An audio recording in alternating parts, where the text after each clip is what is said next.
नमस्कार। आज की बात में आपका स्वागत है। आज रॉबर्ट वाड्रा की ख्वाहिश उनकी जबान पर आ गई। रॉबर्ट वाड्रा ने खुलकर कहा कि वो भी चुनाव लड़ना चाहते हैं, वो भी पार्लियामेंट के मेंबर बनना चाहते हैं, वो भी सांसद बनकर स्मृति ईरानी को जवाब देना चाहते हैं। रॉबर्ट वाड्रा ने इंडिया टीवी से कहा कि अमेठी रायबरेली के लोग चाहते हैं कि वो वहां से चुनाव लड़ें। वो गांधी नेहरू परिवार के मेंबर हैं, इसलिए लोगों की उनसे अपेक्षाएं हैं। रॉबर्ट वाड्रा ने कहा उन्होंने अमेठी में बहुत काम किया है, वहां के लोगों की बहुत मदद की है, उन्हें पूरा भरोसा है अगर उन्हें टिकट मिला तो वो जरूर जीतेंगे। रॉबर्ट वाड्रा का कहना है कि उन्होंने अपनी इच्छा सोनिया गांधी और राहुल गांधी को बता दी है, अब फैसला पार्टी हाईकमान को करना है। अभी रायबरेली और अमेठी पर फैसला नहीं हुआ है, परिवार में बात हो रही है। कल फिर सोनिया गांधी से मुलाकात होगी, बात होगी, सब कुछ जल्दी फाइनल हो जाएगा। ये सारी बातें रॉबर्ट वाड्रा ने इंडिया टीवी के संवाददाता से बात करते हुए कही। यह सही है कि अमेठी रायबरेली से कांग्रेस ने उम्मीदवार का नाम का ऐलान नहीं किया है।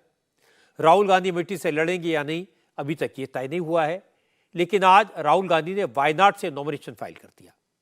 प्रियंका गांधी भी राहुल के साथ मौजूद थी, लेकिन प्रियंका गांधी खुद चुनाव लड़ेंगी या नहीं इसका फैसला भी अभी तक नहीं हुआ है। रॉबर्ट वाड्रा ने कहा कि प्रियंका गांधी का फोकस फिलहाल कांग्रेस के कैंपेन पर है। हालांकि इस बार राहुल को भी वायनाड में प्रियंका की जरूरत पड़ सकती है। वायनाड में राहुल के सामने गठबंधन में शामिल लेफ्ट फ्रंट ने ही मुसीबत खड़ी कर दी है। कैसे किया ये मैं आपको बताऊंगा। यूपी में कांग्रेस की हालत कैसे बिगड़ रही है, अखिलेश यादव के फैसलों से उनकी पार्टी के कार्यकर्ता कैसे परेशान हो गए हैं, और योगी आदित्यनाथ और अमित शाह ने आज विरोधियों पर कैसे हमला किया, इन सब बातों की चर्चा करेंगे। लेकिन सबसे पहले आपको रॉबर्ट वाड्रा की बात सुनवाता हूं। हमारे संवाददाता दिनेश मौर्य से एक्सक्लूसिव बातचीत में रॉबर्ट वाड्रा ने कहा कि लोग चाहते हैं उन्हें राजनीति में आना चाहिए, उन्हें देश भर के तमाम इलाकों से चुनाव लड़ने की रिक्वेस्ट आती रहती है, और चूंकि वो गांधी नेहरू परिवार के मेंबर हैं इसलिए राजनीति से दूर रहना तो मुश्किल है। हालांकि रॉबर्ट वाड्रा ने कहा कि वो चाहते हैं प्रियंका गांधी पहले पार्लियामेंट में पहुंचे, उसके बाद ही उनका नंबर आएगा। मेरी इच्छा नहीं है, ये लोगों की इच्छा है। और उनको लगता है कि जितनी भी बीजेपी के जो परेशानियां जो मेरे को झेलनी पड़ती हैं और उसका जवाब मैं दे पाऊंगा, वो लगता है उनको कि मैं जरूर राजनीति में कदम रखूं। और चाहे स्टेट इलेक्शन होता है या जनरल इलेक्शन होता है, उनको हमेशा लगता है कि मुझे जरूर अब इस समय पॉलिटिक्स में आने की जरूरत है। जब मैं इस परिवार का सदस्य हूँ, गांधी परिवार के सदस्य हूँ, तो राजनीति से दूर रहना बहुत मुश्किल होता है। और पर मैं यही मुझे लगता है कि डिमांड सब जगह से आ रही है। जरूर मुरादाबाद से तो हमेशा उम्मीद करते हैं कि मैं वहीं मुरादाबाद को रिप्रेजेंट करूं, पर अमेठी में मैंने बहुत काम किया है, रायबरेली और जगदीशपुर और सारे ये सुल्तानपुर वगैरह सब में मैंने बहुत मेहनत की है 1999 से। खाली इलेक्शन समय नहीं, हम वहाँ के जो लोग हैं वो मिलने आते हैं, अपनी मुश्किलें बताते हैं, जो भी जो उनके इश्यूज होते हैं या जो भी उनके समाधान हम लोग ढूंढते हैं, क्या कर सकते हैं, चाहे राहुल वहाँ के मेंबर ऑफ पार्लियामेंट हो या नहीं हो। अभी मुझे यही लगता है कि मैं हमेशा चाहता हूं कि पहले प्रियंका को पार्लियामेंट में होना चाहिए, उसके बाद ही मुझे लगता है कि मैं उस कदम लूंगा पार्लियामेंट में होने के लिए। भूमिका बनाने के बाद रॉबर्ट वाड्रा ने साफ साफ बात भी की। उन्होंने कहा वो मुरादाबाद के रहने वाले हैं, इसलिए मुरादाबाद के लोग चाहते हैं कि मैं वहां से लड़ूं, लेकिन अमेठी रायबरेली उनके लिए खास है। वहां उन्होंने कहा कि मैंने बहुत काम किया है। रॉबर्ट वाड्रा ने कहा कि स्मृति ईरानी पार्लियामेंट में उनकी फोटो दिखाकर उनके ऊपर झूठे इल्जाम लगाती हैं, वो इसका जवाब पार्लियामेंट में ही देना चाहते हैं। रॉबर्ट वाड्रा ने कहा कि स्मृति ईरानी को वोट देकर अमेठी के लोगों ने बड़ी गलती की। अमेठी के लोगों को इस गलती का एहसास है, इस बार गलती नहीं होगी, वहां कांग्रेस जरूर जीतेगी। किसी के खिलाफ भी मतलब कि लड़ने के लिए तैयार हूं, क्योंकि लोगों की लोगों में प्यार है मेरे लिए, उनको लगता है कि मैं उस काबिल हूँ। और ज़रूर मुझे लगता है अगर मैं जैसे अगर मैं गांधी परिवार का एक सदस्य हूँ तो with great power comes great responsibility. और मैंने 25-30 सालों से मतलब बहुत समझा है इस परिवार से। कोई भी जो भी बीजेपी या कोई भी अदर पार्टी ओपोनेंट होगा, उनके साथ मैं जरूर अपनी मेहनत करके जीतूंगा मुझे लगता है। और लोगों को पसंद हूं तो जरूर मैं जीतूंगा। स्मृति जी के साथ मेरा जरूर इशू है, क्योंकि वो पार्लियामेंट में मेरे फोटो दिखाते हैं और तरह तरह के वो कुछ ना कुछ बोलते रहते हैं, पर उसका प्रूफ नहीं है। और वो महिला हैं तो मैं जरूर उनको रिस्पेक्ट से जवाब देता हूं। पर यह है कि एक एक सीमा होती है, उसको पार ना करें, जहां वो मतलब मेरे बारे में हमेशा कुछ ना कुछ गलत बोलते हैं। बहुत ही रिक्वेस्ट कर रहे हैं सब जगह से, अमेठी के लोग, रायबरेली के लोग और तरह तरह से लोग आ रहे हैं कि और कह रहे हैं कि परिवार का कोई सदस्य जरूर शामिल होना चाहिए, उम्मीदवार होना चाहिए, और हम जरूर उनको जिताएंगे। क्योंकि हमसे एक गलती हुई है जहां हमने स्मृति ईरानी जी को जिताया था, जिससे हमारा कोई प्रगति नहीं हुई है। वो आते नहीं हैं, कोई प्रगति हुई नहीं है। तो हमसे गलती हुई है कि राहुल जी के लिए हमने सपोर्ट नहीं किया, या जो जिस तरीके से वो जीते हैं। तो उनको जरूर लग रहा है कि अगर परिवार का कोई सदस्य इस बारी आएगा तो जरूर जीतेगा। इस बातचीत के दौरान रॉबर्ट वाड्रा ने एक बड़ा खुलासा भी किया। उन्होंने कहा कि परिवार में इस मुद्दे पर बात चल रही है कि प्रियंका और उनमें से किसको चुनाव लड़ाया जाए। हालांकि वाड्रा ने खुद ही यह भी कह दिया कि प्रियंका गांधी का इंटरेस्ट फिलहाल चुनाव लड़ने से ज्यादा कांग्रेस का कैंपेन करने पर है। रॉबर्ट वाड्रा ने कहा कुछ दिन की बात है, उसके बाद पता चल जाएगा कि वो राजनीति में कैसे और किस रूप में एंट्री करेंगे। जरूर बात होती है, बातचीत हो रही है, और अभी उसका फैसला हुआ नहीं है। अभी उसकी बात चल रही है कि प्रियंका या मैं अगर भाग लेते हैं या नहीं इस बारे में। अभी हमारा फोकस मेरे ख्याल से प्रियंका का ज्यादा फोकस है कि प्रचार करने के लिए और इंडिया गठबंधन को आगे बढ़ाने के लिए, और राहुल के लिए जो भी अभी आप देख सकते हैं वो वायनाड में हैं नॉमिनेशन में। और मैं कल जाऊंगा सोनिया जी के साथ राज्यसभा के लिए। तो मतलब कि हम लोग परिवार के साथ हैं, और जब उनको लगेगा कि वो सहमत हैं कि हम लोग आगे बढ़ें। इतना समय हो गया है कि जो भी बेबुनियाद इल्जाम लगाए, और हम मेरी कंपनी ने और सुप्रीम कोर्ट ने क्लीन चिट भी दिए हैं काफी केसेस में। और मैं कहूँगा कि झेलने की क्षमता है, क्योंकि समझ है मेरे को कि ये एक पॉलिटिकल विच हंट है कि जब भी कोई इलेक्शन आता है, राजनीतिक तौर से ये लोग मेरा नाम लेते हैं, पार्लियामेंट में उठाते हैं, कभी उसको साबित कुछ नहीं कर पाते हैं। तो मेरे को झेलने की क्षमता है, समझ है इसके बारे में। और इसीलिए लोग कहते हैं कि अगर आप इन सब चीजों से मतलब कि दूर होना चाहोगे तो आपको पार्लियामेंट में होना चाहिए, जिसमें आप अपनी बात बड़े पैमाने पे रखोगे। क्योंकि ये आपको उद्योगपति या एक आम नागरिक जैसे नहीं देखते हैं। बस कुछ ही दिन की बात है, मैं बात कर रहा हूँ, और देखेंगे कहाँ से कैसे मैं राजनीति में अपना पहला कदम दूंगा। अब एक बात तो बिल्कुल साफ है, रॉबर्ट वाड्रा राजनीति में आने में बहुत कीन है और बहुत कीन इस बात के लिए कि उन्हें अमेठी से चुनाव लड़वाया जाए। वो पूरी कोशिश कर रहे हैं और ये कोई पहला मौका नहीं है जब रॉबर्ट वाड्रा ने चुनाव लड़ने की इच्छा जाहिर की है। कई बार फैमिली में ये बात रख चुके हैं, अनेक बार मीडिया के जरिए पार्टी को भी बता चुके हैं, लेकिन कभी किसने उन्हें सीरियसली नहीं लिया। लेकिन इस बार लगता है कि मामला थोड़ा सीरियस है। रॉबर्ट वाड्रा समझते हैं कि राहुल अमेठी से नहीं लड़ेंगे। एक बार हारने के बाद उनकी ईगो उन्हें अलाउ नहीं करेगी। रायबरेली की सीट भी खाली है, सोनिया गांधी चुनाव नहीं लड़ रही हैं। इसीलिए रॉबर्ट को लगा कि इस बार फैमिली की दो दो सीटें खाली पड़ी हैं, लड़ने की इच्छा रखने वाले वो अकेले हैं। अगर प्रियंका चाहेंगी तो रायबरेली से लड़ सकती हैं। इसीलिए रॉबर्ट वाड्रा ने अमेठी से चुनाव लड़ने की बात अलग अलग तरीके से कही है और ये बात आज उन्होंने सार्वजनिक तौर पर इंडिया टीवी के जरिए बता दी और यह भी कह दिया कि उन्होंने राहुल और सोनिया से कह दिया है। मुश्किल बात यह है कि रॉबर्ट वाड्रा की फैमिली में इतनी भी नहीं चलती कि वो टिकट मांगे उन्हें मिल जाए, ये मामला ऐसा है जिसमें दामाद होना भी ज्यादा काम नहीं आएगा। फैसला सोनिया गांधी, राहुल गांधी और प्रियंका गांधी को मिलकर करना है। और प्रियंका और राहुल फिलहाल वायनाड में हैं। आज वायनाड सीट से राहुल गांधी ने नॉमिनेशन फाइल कर दिया। राहुल पिछला चुनाव इसी सीट से जीते थे। आज सुबह राहुल प्रियंका गांधी के साथ वायनाड पहुंचे। पर्चा भरने से पहले राहुल ने एक बड़ा रोड शो किया। कांग्रेस ने वायनाड में अपनी ताकत दिखाई। राहुल के रोड शो में भीड़ जबरदस्त थी।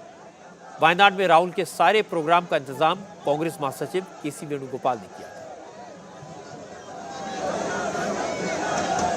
राहुल का जगह जगह स्वागत किया गया और इसके बाद बीच बीच में रुककर राहुल गांधी ने लोगों को एड्रेस भी किया। इंटरेस्टिंग बात है कि वायनाड में राहुल ने नरेंद्र मोदी, बीजेपी, आरएसएस के साथ साथ लेफ्ट फ्रंट को भी कोसा। राहुल ने कहा उन्होंने तो वायनाड को अपना परिवार मान लिया, लेकिन यहाँ की समस्याएं दूर नहीं कर पाए क्योंकि केरल में लेफ्ट फ्रंट की सरकार ने उनकी बात नहीं सुनी। राहुल ने वादा किया कि जब केंद्र और राज्य में कांग्रेस की सरकार बनेगी तो वायनाड के सारे मुद्दे हल कर देंगे। I came to Wayanad 5 years ago, and I was new to the constituency, and immediately you made me part of your family. Not just a political speech I'm making. I was really embraced by the people of Wayanad, regardless of which party they came from, regardless of which community they came from, regardless of how old they were. Every single person in Wayanad gave me love, affection, respect, and treated me as one of their own. I don't treat you and think of you like an electorate. I treat you and think of you the same way I think of my little sister Priyanka over here. Wayanad seat पर 26 अप्रैल को दूसरे phase में voting होगी।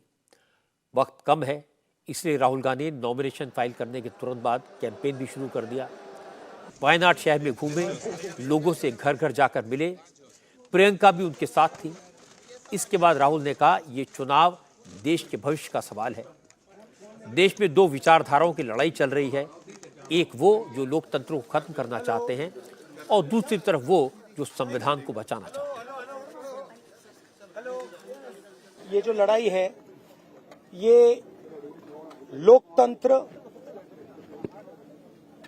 और constitution, संविधान को बचाने की लड़ाई है।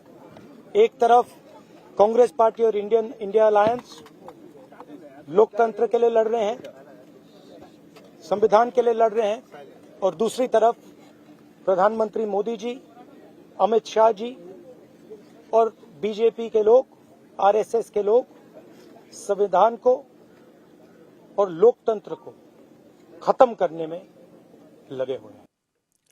वायनाड में इस बार राहुल गांधी का मुकाबला सीपीआई की एनी राजा से है और केरल में बीजेपी के प्रदेश अध्यक्ष के सुरेंद्रन भी मैदान में हैं।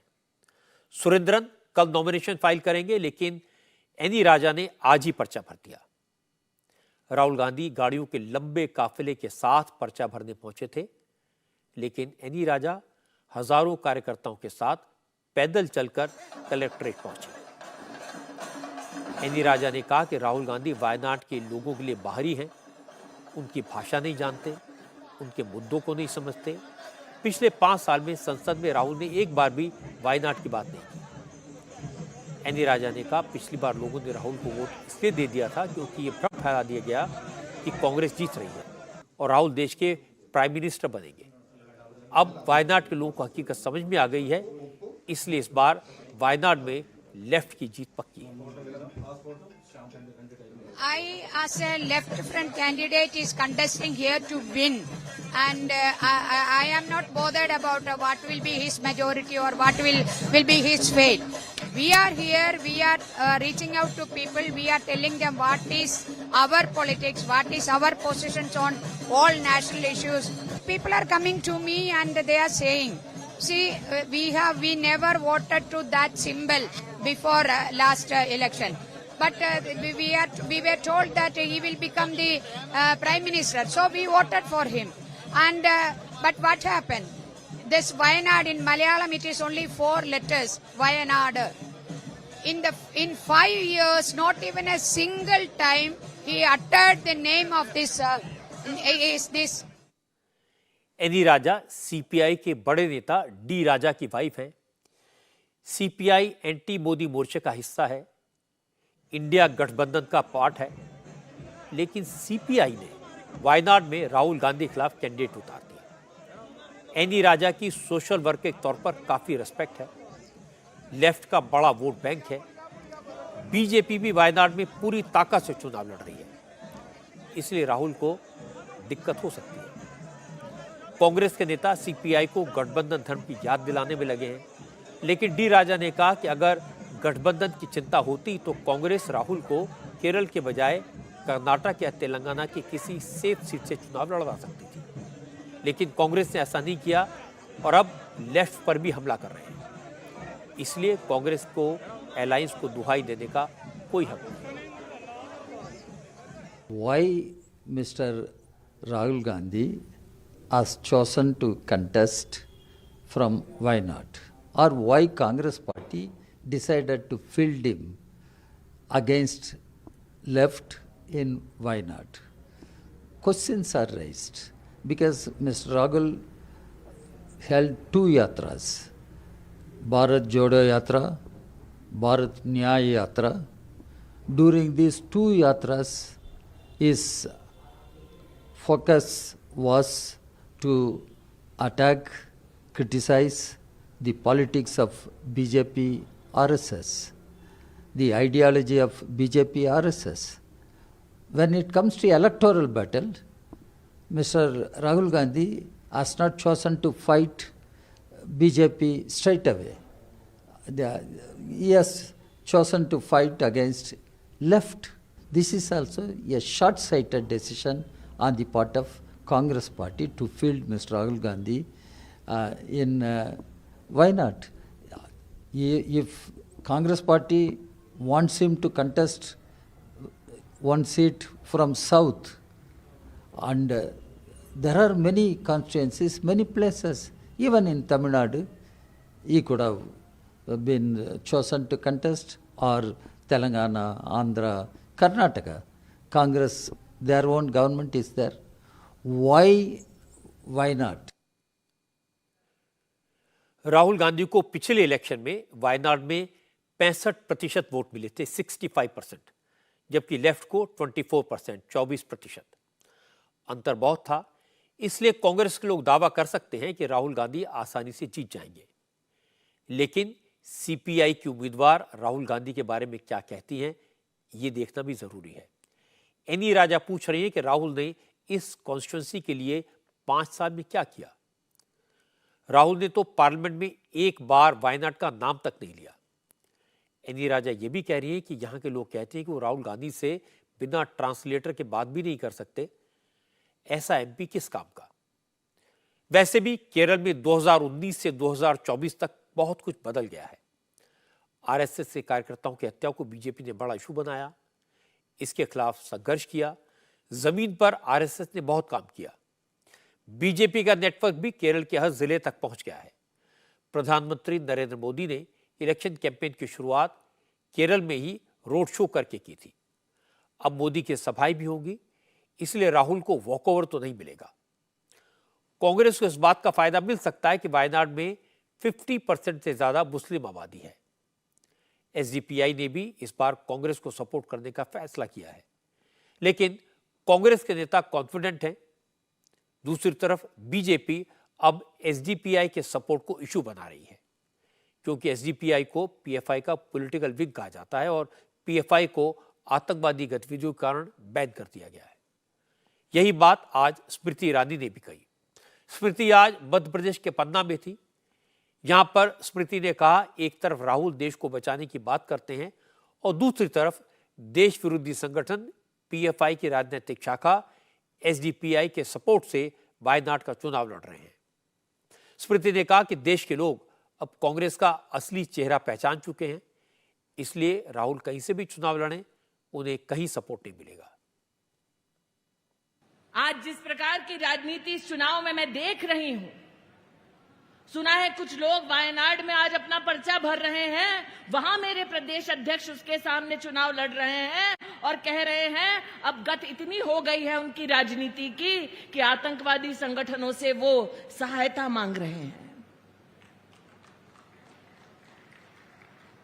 ये वो लोग हैं जिन्होंने भारत की संसद में भारत का बहिष्कार करने का दुस्साहस किया जब भारतीय जनता पार्टी ने कहा धारा 370 हटेगी। ये वो लोग हैं जिन्होंने भारत की सुरक्षा बलों से प्रमाण मांगा जब हमने कहा कि आसमान चीरकर पाकिस्तान में घुसकर हमारी वायुसेना ने प्रहार किया है दुश्मन के कैंपों पर। आज ये लोग अपनी सत्ता के लिए देश को धमकी देते हैं कि अगर मोदी फिर से प्रधानमंत्री बन गया तो देश में आग लग जाएगी। मैं राहुल गांधी से कहना चाहती हूं, कान खोलकर सुन लो, इस देश को पहले भी गोरों ने ललकारा था, इसी देश ने गोरों को धूल चटाई। इस देश को पहले भी दुश्मनों ने ललकारा था, इसी देश ने धूल चटाई।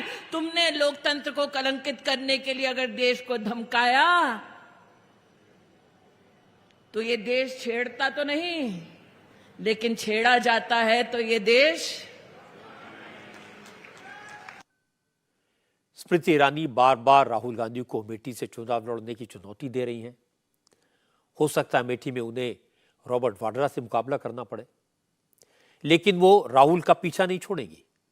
स्मृति ईरानी कल वायनाड जाएंगी, वहां जाकर कहेंगी राहुल हार के डर से खानदानी सीट छोड़कर वायनाड आए हैं।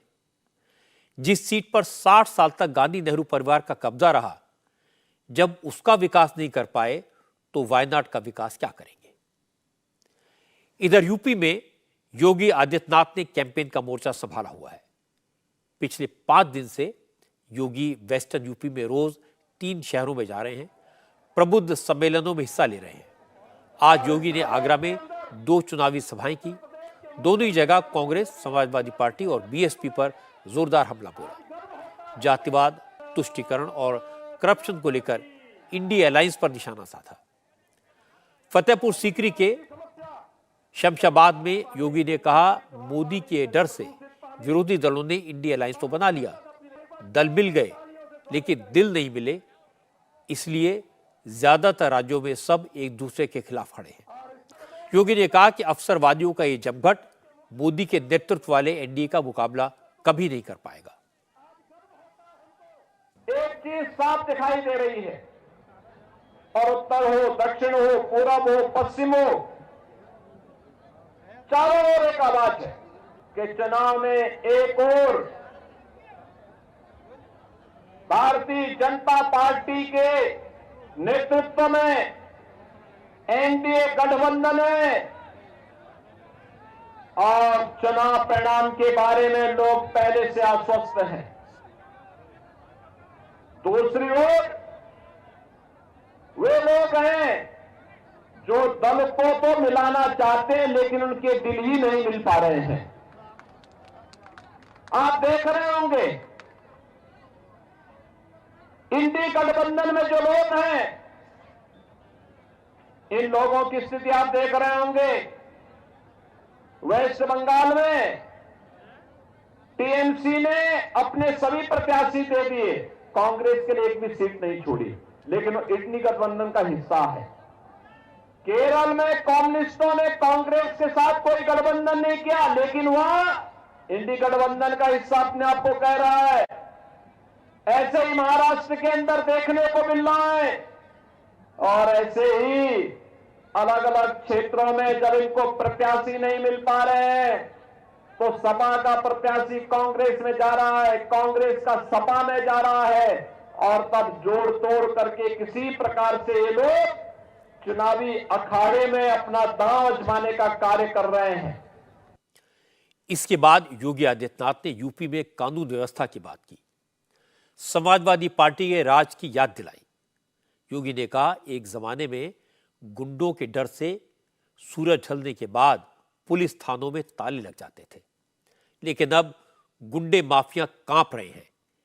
क्योंकि उन्हें ये डर है कि बाहर रहे तो पुलिस एनकाउंटर में मारे जाएंगे, जेल गए तो वहां से जिंदा निकलेंगे या नहीं, इसकी गारंटी भी नहीं है। 2017 से पहले इस पूरे क्षेत्र में, ज्यादातर क्षेत्र में सूर्यास्त होने के बाद थानों में भी ताले लग जाते थे। सामान्य नागरिकों की क्या स्थिति रही होगी, किसी से छुपा हुआ नहीं है। और इसलिए भाइयों बहनों, आज आप देख रहे होंगे अपराधी पहले तो उसने एक युक्ति निकाली थी कि चलिए सरकार जैसे आई है वैसे ही पिछली सरकारों की तरह हम भी वही करेंगे। लेकिन जब सरकार ने कहा नहीं, जीरो टॉलरेंस पर चलेंगे, या तो अपराध करना बंद करो, और अपराध करोगे तो उसकी कीमत चुकाने के लिए तैयार रहो। बहनों और भाइयों, तो ज्यादातर अपराधियों ने अपनी जमानतें तुड़वा करके जेल में चले गए, और अब तो कह रहे हैं भैया आप हमें जेल में भी मत भेजो। अब वहां भी जाने से भाग कर रहे हैं। अब आप देख रहे होंगे अब तो ज्यादातर अपराधी अपने गले में तख्ती लटका करके घूम रहे हैं, कह रहे हैं कि भैया जिंदगी भर ठेला लगा करके पेट भर लूंगा, लेकिन अब कुछ गलत काम नहीं करूंगा, एक बार जान बकस तो बस। बहनों और भाइयों, ये कानून का भय अगर अपराधी और माफियाओं के ऊपर न हो तो गरीबों का, सामान्य नागरिकों और व्यापारियों का ये अपराधी और माफिया जीना हराम कर देंगे। और इसीलिए उत्तर प्रदेश जैसे राज्य में जहां हर दूसरे दिन एक दंगा होता था, कांग्रेस और समाजवादी पार्टी के दंगा पहुंचे और कर्फ्यू की पॉलिसी को जो प्रदेश झेला हो, उस प्रदेश में अब दंगा नहीं चलेगा, कर्फ्यू नहीं चलेगा। वह प्रदेश अब उपद्रव बर्दाश्त नहीं करेगा। वह प्रदेश अपने परंपरागत उत्सव के साथ जुड़ेगा, और उत्सव के साथ जुड़ने के लिए ही हम आपके पास आए हैं। वैसे योगी आदित्यनाथ माफिया और अपराधियों पर नजर रखने के साथ साथ विरोधी खेमे की भी पूरी खबर रखते हैं। बदायूं में योगी ने जो कहा वो आज सच हो गया। योगी ने बदायूं में कहा था कि बदायूं में एक के बाद एक समाजवादी पार्टी के उम्मीदवार मैदान छोड़कर भाग रहे हैं। अब लगता है फिर टिकट बदला जाएगा। जैसे दिग्विजय सिंह साक्य का नाम आप बदायूं से आया तो पता लगा कि मुझे समाजवादी पार्टी के लोगों ने मैदान छोड़ करके भागना प्रारंभ कर दिया, अभी से प्रारंभ कर दिया। एक प्रत्याशी आए वो भाग गए, अब दूसरे भी आकर के भागने की तैयारी में फिर। योगी ने यह बात क्यों कही, किसके लिए कही, यह भी समझ लीजिए। असल में पहले अखिलेश यादव ने बदायूं से धर्मेंद्र यादव को टिकट दिया था, फिर अचानक उनका टिकट काटकर चाचा शिवपाल को बदायूं से मैदान में उतारा। अब शिवपाल की जगह उनके बेटे आदित्य यादव को मैदान में उतारने की बात हो रही है। शिवपाल सिंह यादव ने कल ही बदायूं में एक सभा में कह दिया था कि वो ये सीट अपने बेटे के लिए छोड़ रहे हैं। इसके बाद शिवपाल ने धर्मेंद्र यादव की मौजूदगी में पार्टी कार्यकर्ताओं के सम्मेलन में ये प्रस्ताव भी पास करवा दिया कि बदायूं से आदित्य यादव को चुनाव के मैदान में उतारा जाए। ये प्रस्ताव अखिलेश यादव को भेजा गया है। शिवपाल यादव ने कहा उन्हें उम्मीद है कि पार्टी के कार्यकर्ताओं की राय का सम्मान होगा। देखिए, यहाँ सम्मेलन में तो प्रस्ताव पास कर ही दिया है, तो जब प्रस्ताव सम्मेलन ने पूरे कार्यकर्ताओं ने कर दिया है, अब ये प्रस्ताव जाएगा राष्ट्रीय नेतृत्व के पास, तो अब राष्ट्रीय नेतृत्व भी सहमति मिल जानी चाहिए। शिवपाल के बेटे आदित्य यादव लगातार बदायूं में डटे हुए हैं। फिलहाल वो अपने पिता शिवपाल यादव के लिए चुनाव प्रचार कर रहे हैं। आदित्य का कहना है कि बदायूं से चुनाव कौन लड़ेगा, इसे लेकर अंतिम फैसला तो पार्टी करेगी, लेकिन चुनाव चाहे वो लड़े या उनके पिता, वो बदायूं में कैंपेन करते रहेंगे। देखिए, चर्चाएं चल रही हैं, और चर्चाएं नहीं बल्कि यहाँ की जनता ने आज कार्यकर्ता जो सम्मेलन था और पहले भी हुए उसमें इस बात को रखा है। लेकिन समाजवादी पार्टी अपने नेता, अपने शीर्ष नेतृत्व के आदेश पे चलने वाली पार्टी है। नेताजी ने हमेशा हम लोगों को सिखाया कि पार्टी हमेशा उसूलों पे चलती है, और आज के समय पर राष्ट्रीय अध्यक्ष जी द्वारा ये आदेशित है, ये घोषित है कि इस बदायूं से आदरणीय शिवपाल सिंह यादव जी, जो कि कद्दावर नेता हैं, साथ ही हमारे पिता हैं, वो चुनाव लड़ेंगे। तो हम उनके लिए प्रचार कर रहे हैं। बाकी आगे पार्टी का जो भी निर्णय रहेगा हम लोग उसका पूरा सम्मान करेंगे। पार्टी टिकट देती है तो भी आदित्य यादव यहीं प्रचार करते मिलेंगे। पार्टी टिकट नहीं देती है, मेरे पिताजी लड़ते हैं, तो भी आदित्य यादव इसी बदायूं में प्रचार करेंगे। अखिलेश यादव के चचेरे भाई धर्मेंद्र यादव, जिन्हें पार्टी ने बदायूं से सबसे पहले टिकट दिया था, वो भी शिवपाल यादव के बेटे आदित्य के फेवर में बोल रहे हैं। धर्मेंद्र यादव ने कहा आदित्य चुनाव लड़ेंगे तो उन्हें और खुशी होगी। बिल्कुल, जो भी पार्टी का फैसला होगा मैं तो और मुझे खुशी होगी। चाचा के लिए काम करने में थोड़ा सा एक हिचक रहती, आदित्य के लिए और ज्यादा काम करेंगे। तो आगे क्या संभावनाएं हैं यहाँ को लेकर, बदायूं की जीत को लेकर क्या कहेंगे? जीतेगी पार्टी, ऐतिहासिक वोटों जीतेगी। बदायूं तो बदलाव परिवार का मामला है, आपसी राय मशवरे से हो सकता है, लेकिन बहुत सारी सीटें ऐसी हैं जहां उम्मीदवार बदलने से समाजवादी पार्टी में झगड़े शुरू हो गए हैं और कैंपेन में इसका असर दिखाई दे रहा है।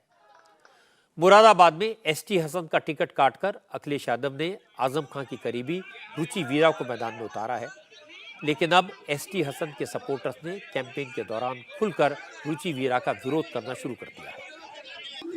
मुरादाबाद में एक मुस्लिम इलाके में रुचि वीरा चुनाव प्रचार के लिए पहुंची थी।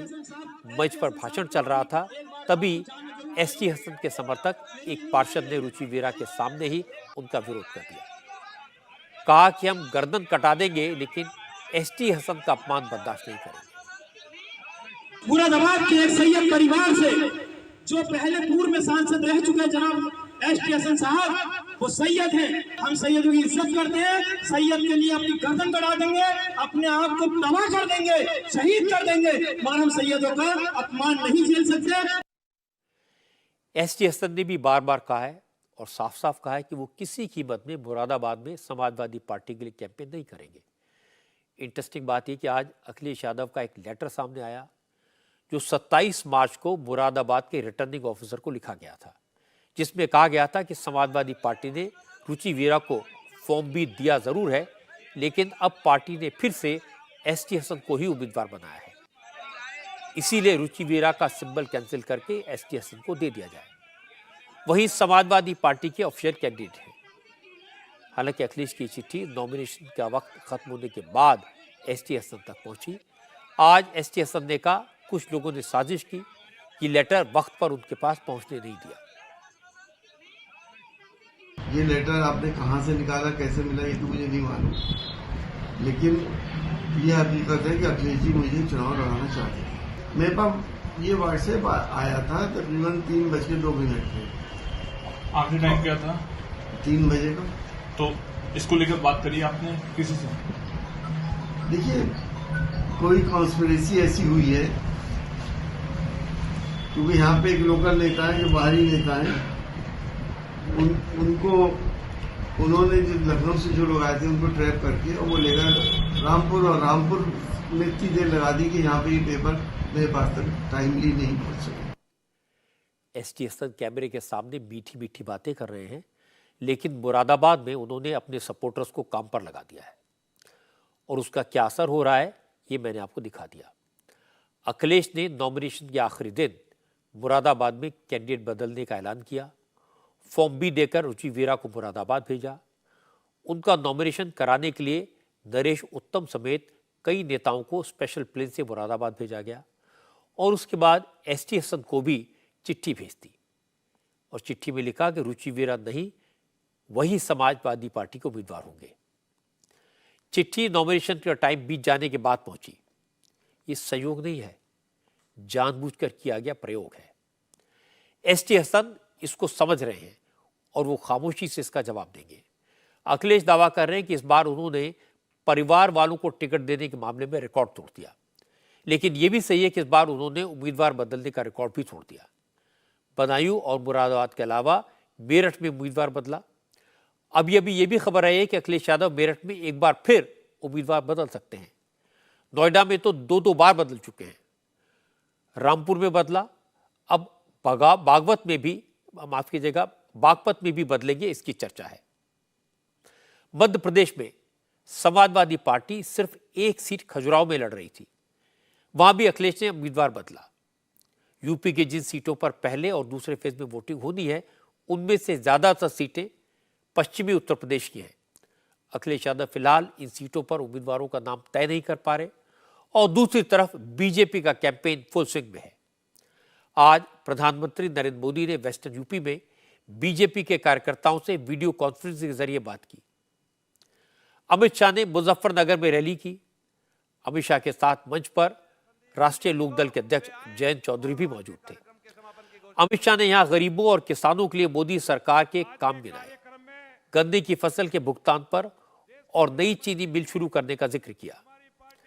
मुजफ्फरनगर, सहारनपुर और कैराना में पलायन की याद दिलाई और उसके बाद करप्शन के मुद्दे पर आए। समाजवादी पार्टी और कांग्रेस के अलायंस पर सीधा हमला बोला। अमित शाह ने कहा कि करप्शन के खिलाफ मोदी सरकार की मुहिम जारी रहेगी। भ्रष्टाचारी पहले भी जेल गए हैं, आगे भी जेल जाएंगे। ये चुनाव में जो घमंडिया गठबंधन इकट्ठा हुआ है, 12 लाख करोड़ के घपले, घोटाले, भ्रष्टाचार करने वाले लोग इकट्ठा हुए। मैं आपको बताना चाहता हूं, मोदी जी चौधरी चरण सिंह जी के गौरव समारोह में आए, उस दिन उन्होंने भ्रष्टाचारी बचाओ रैली बनाई और वो रैली में भ्रष्टाचारियों को संरक्षण देने की बात करी। मैं आज इस मंच से समग्र उत्तर प्रदेश की जनता को कहना हूं, 2014 में मोदी जी ने कहा था, जिन्होंने भ्रष्टाचार करा है वो जेल में जाएंगे, और 2024 में भी कह रहे हैं, जिसने भ्रष्टाचार किया है वो जेल की सलाखों के पीछे चले जाएंगे। मुझे बताओ, जिन्होंने 12 लाख करोड़ रुपए का भ्रष्टाचार किया, उनको जेल में डालना चाहिए या नहीं डालना चाहिए? जोर से बोलो, डालना चाहिए या नहीं डालना चाहिए? इसके बाद अमित शाह ने कहा, जिन लोगों के आतंक से वेस्टर्न यूपी के लोग घर बार छोड़कर भाग रहे थे, व्यापारियों के लिए जीना दुश्वार हो गया था, अब वही गुंडे और माफिया या तो भाग चुके हैं या जेल में हैं। अमित शाह ने कहा, यह बदलाव सिर्फ बीजेपी कर सकती है। लोगों ने बीजेपी का काम देख लिया है, इसलिए विरोधियों के लिए कोई स्कोप नहीं बचा। आज मैं पश्चिमी उत्तर प्रदेश में आया हूं।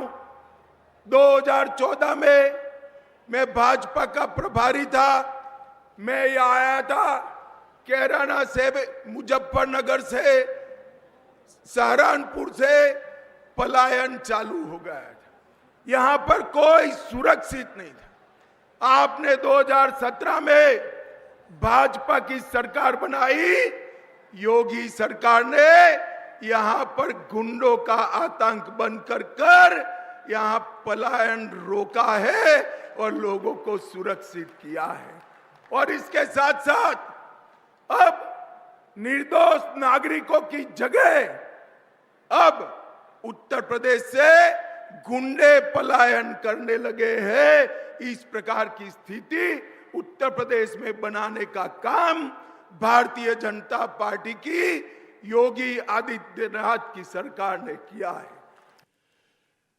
जयंत चौधरी ने भी अपनी पार्टी के कार्यकर्ताओं को कहा कि वो पूरे मन से चुनाव में बीजेपी के उम्मीदवारों को सपोर्ट करें। जयंत चौधरी ने पहले पूर्व प्रधानमंत्री चौधरी चरण सिंह को भारत रत्न देने पर मोदी सरकार की तारीफ की। फिर अखिलेश पर सीधा हमला बोला। कहा कि जो लोग उन पर पाला बदलने का इल्जाम लगा रहे हैं, ऐसे लोगों को अब पटखनी देने की जरूरत है। मैंने कल परसों की बात है, जो उत्तर प्रदेश के मुख्यमंत्री रहे उनका भी एक बयान मैंने देखा। अब तक मैं उनके लिए कुछ बोला नहीं हूं, मैं उनके लिए कोई व्यक्तिगत बात बोलूंगा भी नहीं। वो भले गाली गलौज करना चाहें तो मुझे 4 गाली फालतू देना चाहें तो दे दें, मुझे कोई फर्क नहीं पड़ता। हम लोगों की प्रतिष्ठा दांव पे लगी है।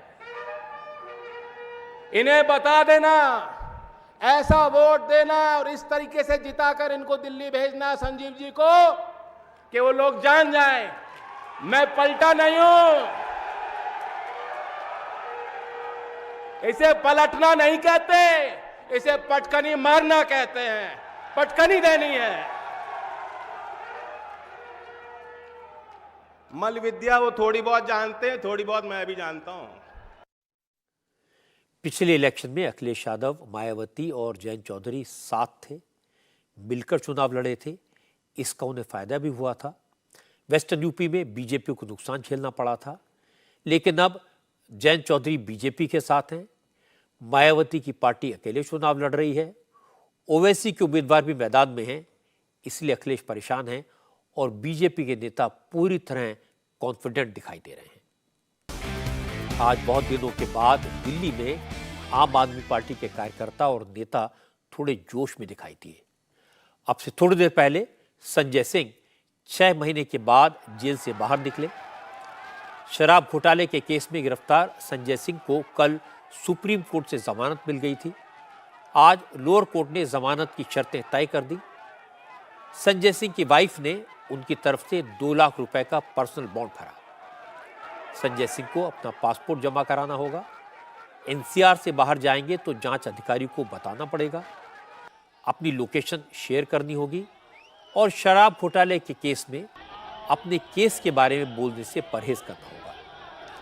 शाम तक सारी औपचारिकताएं पूरी हुई और संजय सिंह को तिहाड़ जेल से रिहा कर दिया गया। संजय सिंह के स्वागत के लिए तिहाड़ जेल के बाहर बड़ी संख्या में आम आदमी पार्टी के कार्यकर्ताओं के अलावा दिल्ली सरकार के मंत्री और पार्टी के विधायक मौजूद थे। जैसे ही संजय सिंह जेल से बाहर आए तो सपोर्टर्स ने फूल बरसाए, ढोल नगाड़े बजाए, नारेबाजी की, लेकिन संजय सिंह ने कहा यह जश्न का नहीं, संघर्ष का वक्त है।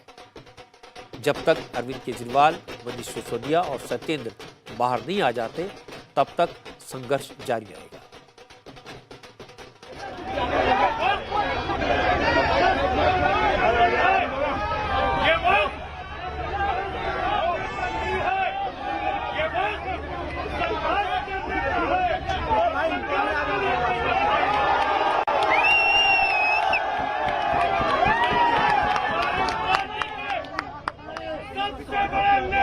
अरविंद केजरीवाल, मनीष सिसोदिया, सत्येंद्र जैन को इन जेल की सलाखों के पीछे रखा गया है।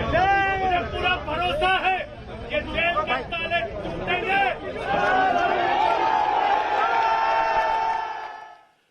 संजय सिंह तिहाड़ से निकलने के बाद अरविंद केजरीवाल के घर पहुंचे, केजरीवाल के परिवार वालों से मुलाकात की। इसके बाद संजय सिंह आम आदमी पार्टी के ऑफिस जाएंगे और फिर अपने घर पहुंचेंगे। संजय सिंह के जेल से बाहर आने से आम आदमी पार्टी को राहत मिलेगी, ताकत भी मिलेगी। केजरीवाल के जेल जाने के बाद से पार्टी के पास ऐसा कोई सीनियर नेता नहीं था जो रणनीति तैयार कर सके, पार्टी के बाकी नेताओं को आगे का रास्ता बता सके।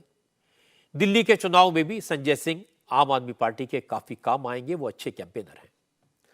हालांकि आम आदमी पार्टी के नेताओं को फिलहाल सबसे ज्यादा टेंशन अरविंद केजरीवाल को लेकर है, क्योंकि केजरीवाल को फिलहाल राहत मिलती दिखाई नहीं दे रही। आज केजरीवाल को लेकर 2-3 डेवलपमेंट हुए। गिरफ्तारी के बाद अरविंद केजरीवाल को मुख्यमंत्री के पद से हटाने की एक नई पिटीशन दिल्ली हाईकोर्ट में दाखिल की गई। इस पर कल सुनवाई होगी। हाईकोर्ट में आज केजरीवाल की तरफ से गिरफ्तारी को चैलेंज करने वाली पिटीशन पर सुनवाई हुई। इस पर भी फैसला कल आएगा। आज सुनवाई के दौरान केजरीवाल की तरफ से सीनियर एडवोकेट अभिषेक मनु सिंघवी ने दलीलें रखी। सिंघवी ने कहा उनके क्लाइंट की गिरफ्तारी की कोई जरूरत नहीं थी। चुनाव से ठीक पहले केजरीवाल को सिर्फ और सिर्फ इंसल्ट करने के लिए गिरफ्तार किया गया ताकि उनकी पार्टी को चुनाव में कमजोर किया जा सके। सिंघवी ने कहा कि ईडी ने केजरीवाल की गिरफ्तारी का कोई आधार नहीं बताया, उनके घर से कोई रकम बरामद नहीं हुई, ईडी के पास कोई सबूत नहीं है, सिर्फ कुछ गवाहों के बयान हैं। और इसके जवाब में ईडी की तरफ से additional solicitor general SV Raju ने कहा केजरीवाल चीफ मिनिस्टर हैं, यह गिरफ्तारी से बचने का आधार नहीं हो सकता। एसवी राजू ने कहा कोई व्यक्ति मर्डर करे और यह कहे कि वो चुनाव लड़ रहा है इसलिए उसे गिरफ्तार न किया जाए, यह कैसे संभव है। ईडी के वकील ने कहा केजरीवाल व्यक्तिगत रूप से इस घोटाले में शामिल हैं। इसके सबूत ईडी के पास हैं। इस मामले में बेनिफिशियरी आम आदमी पार्टी है, इसलिए ईडी आम आदमी पार्टी की संपत्ति जब्त भी कर सकती है। इलेक्शन मैंने बहस ये की थी, इलेक्शन हुआ तो किसी ने कोई ऑफेंस किया तो उसको टारगेट हो गया। तुमने सवाल ये है कि ऑफेंस किया है कि नहीं है, इलेक्शन है या नहीं है, इज नॉट रेलेवेंट। उन्होंने बोला मनी ट्रेल भी नहीं मिला है। मनी ट्रेल तो मिला है as defined under the PMLA act. PMLA act में कंपनी की जो डेफिनेशन है it's a wide definition. It also include association of persons, individuals. Aam Aadmi Party is an association of individuals. वो तो अगर मिले तो बनाएंगे ना, अगर मिले तो हम छोड़ेंगे थोड़ी ना। इस मामले में दोनों पक्षों की दलीलें पूरी हो चुकी हैं। कोर्ट का फैसला कल आएगा, लेकिन इस दौरान आम आदमी पार्टी के नेताओं ने यह दावा करना शुरू कर दिया है कि तिहाड़ जेल में अरविंद केजरीवाल की सेहत बिगड़ रही है। गिरफ्तारी होने के बाद केजरीवाल का वजन 4.5 किलो कम हो गया है और उनकी सेहत लगातार बिगड़ती जा रही है। वो शुगर के पेशेंट हैं। आतिश सिंह ने आज कहा कि अगर केजरीवाल कुछ होता है तो देश नरेंद्र मोदी और बीजेपी को कभी माफ नहीं करेगा। अरविंद केजरीवाल जी का पिछले 12 दिन में 4.5 किलो वजन घट गया है। एक डायबिटीज का पेशेंट होते हुए इतने कम समय में इतना ज्यादा वजन घटना कई प्रकार की कॉम्प्लिकेशंस पैदा कर सकता है। भारतीय जनता पार्टी अरविंद केजरीवाल को कुचलने के लिए, आम आदमी पार्टी को कुचलने के लिए किसी भी हद तक जा सकती है। इसलिए मैं भारतीय जनता पार्टी को ये चेतावनी दे रही हूं कि आज पूरा देश आप पर नजर रख रहा है। अगर हिरासत में अरविंद केजरीवाल के स्वास्थ्य को कुछ हो जाता है तो ये देश आपको माफ नहीं करेगा, यहां तक कि भगवान भी आपको माफ नहीं करेगा, क्योंकि आप इस हद तक गिरे हैं सिर्फ अरविंद केजरीवाल को कुचलने के लिए। जैसे ही आम आदमी पार्टी के नेताओं ने केजरीवाल की हेल्थ को लेकर इस तरह की बातें करना शुरू किया तो तिहाड़ जेल प्रशासन हरकत में आया। केजरीवाल की पिछले 3 दिनों की हेल्थ रिपोर्ट सामने रख दी और साफ साफ कहा कि केजरीवाल की सेहत बिल्कुल ठीक है, उनका वजन बिल्कुल कम नहीं हुआ है, ब्लड प्रेशर और शुगर नॉर्मल है। तिहाड़ जेल की तरफ से साफ कर दिया गया कि 3 दिन पहले जब केजरीवाल जेल पहुंचे थे उस वक्त उनका वजन 65 किलो था और आज भी उतना ही है। जेल प्रशासन का कहना है कि कोर्ट के आदेश के मुताबिक केजरीवाल को घर का खाना दिया जा रहा है, उन्हें वक्त पर दवाएं भी मिल रही हैं। केजरीवाल भी जेल मैनुअल का पालन कर रहे हैं। क्योंकि बैरक में कैदी को खुद सफाई करनी पड़ती है, इसलिए केजरीवाल सुबह उठकर सबसे पहले अपनी सेल में झाड़ू लगाते हैं, फिर योग करते हैं। उन्हें जेल में बना ब्रेकफास्ट दिया जाता है और बाकी वक्त वो अपनी सेल में रहकर किताबें वगैरह पढ़ते हैं। अगर जेल प्रशासन की बात सही है कि केजरीवाल की मेडिकल रिपोर्ट नॉर्मल है तो ये अच्छी बात है। हेल्थ एक ऐसा इशू है जिस पर सियासत नहीं होनी चाहिए, ना इधर से ना उधर से। केस चलेगा, राजनीति भी होगी, पर हेल्थ का ध्यान रखना प्रशासन की जिम्मेदारी है। और वैसे भी केजरीवाल हाईली डायबिटिक हैं, इसलिए थोड़ी एक्स्ट्रा केयर हो तो अच्छा। कांग्रेस ने आज घर घर गारंटी कैंपेन की शुरुआत की। इस अभियान के तहत कांग्रेस के कार्यकर्ता 5 न्याय और 25 गारंटी वाला कार्ड घर घर जाकर बांटेंगे। दिल्ली कांग्रेस के नेताओं ने पार्टी के राष्ट्रीय अध्यक्ष मल्लिकार्जुन खड़गे को इस कैंपेन की शुरुआत करने के लिए नॉर्थ ईस्ट दिल्ली में इनवाइट किया। खड़गे साहब टाइम पर पहुंच गए, लेकिन वो ये देखकर नाराज हो गए कि प्रोग्राम में सिर्फ 400-500 लोग पहुंचे थे, जबकि प्रदेश कांग्रेस के नेताओं ने हजारों की भीड़ इकट्ठा करने का भरोसा दिलाया था। इसके बाद भी खड़गे ने घर घर जाकर गारंटी कार्ड बांटा, लेकिन उनका पारा उस वक्त गर्म हो गया जब कैंपेन के दौरान उनके साथ भी धक्का मुक्की हो गई। इसके बाद मल्लिकार्जुन खड़गे जब प्रेस कॉन्फ्रेंस करने पहुंचे, अरविंद सिंह लवली ने माइक संभाला। उससे पहले खड़गे ने अपनी नाराजगी जाहिर कर दी, कांग्रेस के नेताओं को डांटा। खड़गे को मालूम नहीं था कि माइक में उनकी आवाज जा रही है, सबको सुनाई दे रही है। हालांकि इससे अरविंदर सिंह लवली को काफी एम्बैरेसमेंट हुई, लेकिन उनकी मजबूरी थी, वो चुपचाप खड़े रहने के अलावा कुछ कर भी नहीं सकते थे। अरे पहले व्यवस्था करना आप लोग, हजारों लोगों भीड़ से 400-500 लोगों में ढकला ढकली और डिसिप्लिन नहीं, मेरे को ही ढकल रहे इधर से उधर, बात करते बड़े बड़े, उनका प्रशंसा करो, वो करो, क्या करो। ये दूसरी बार होगा नहीं, वहाँ पर एक लास्ट टाइम बना है वो भी वही।